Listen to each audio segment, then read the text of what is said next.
Penyebab meninggalnya Ayah Tisa Biani, hendak salat subuh alami serangan jantung.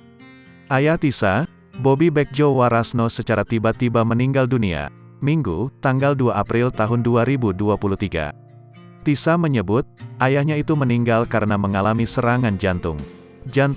Serangan jantung. Jadi, meninggalnya saat sedang tidur, kata Tisa Biani seperti dilansir dari Kompas.com, Minggu, tanggal 2 April tahun 2023. Meninggal di kamar. Kalau enggak salah, pada saat bangun salat subuh, langsung meninggal, lanjutnya.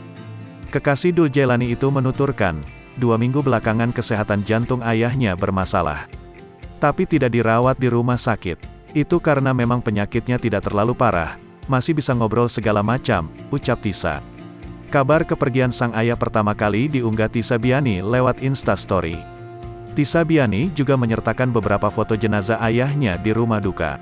Selamat jalan, Papa, tulis Tisa.